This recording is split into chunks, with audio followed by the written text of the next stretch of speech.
بیت المقدس میں صرف 1 مربع کلومیٹر پر محیط علاقہ ایسا ہے جسے انسانیت کا مقدس ترین مقام کہا جا سکتا ہے۔ اس احاطے کو حرم الشریف کہا جاتا ہے، جو مسلمانوں اور یہودیوں دونوں کے لیے بے حد مقدس ہے۔ اس احاطے کی دیکھ بھال اردن کے ایک وقف کے ذمہ ہے اور یہودیوں کو یہاں پہ داخلے کی اجازت نہیں ہے۔ حرم الشریف میں سنہرے گنبد والی یہ عمارت بیت المقدس کی سب سے مشہور علامت ہے۔ بہت سے لوگ اسے مسجد اقصیٰ سمجھتے ہیں، لیکن دراصل یہ قبۃ الصخرہ یا ڈوم آف دا راک ہے۔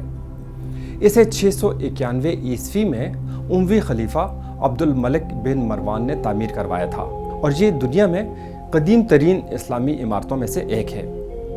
قبۃ الصخرہ سے صرف چند قدم کے فاصلے پر مسجد اقصیٰ ہے، جو قبلہ اول ہونے کے ناطے مسلمانوں کے تیسرے مقدس ترین مقام کی حیثیت رکھتی ہے۔ یہیں سے حضرت محمد صلی اللہ علیہ وسلم معراج پر تشریف لے گئے تھے۔ اس جگہ پر ممتاز صحابی اور دوسرے خلیفہ حضرت عمر بن خطاب نے ایک چھوٹی سی مسجد تعمیر کروائی تھی، جسے اموی دور میں توسیع دی گئی۔ تاہم بعد میں یہ زلزلوں میں تباہ ہوتی رہی اور اس کی جگہ نئی عمارتیں بنتی رہیں۔ یہ ویسٹرن وال ہے۔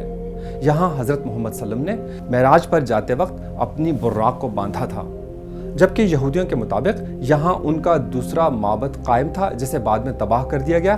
یہاں سے صرف نصف کلومیٹر دور مسیحیت کا مقدس ترین مقام واقع ہے، جسے کلیسائے مقبرہ مقدس یا چرچ آف دا ہولی سپلکر کہا جاتا ہے۔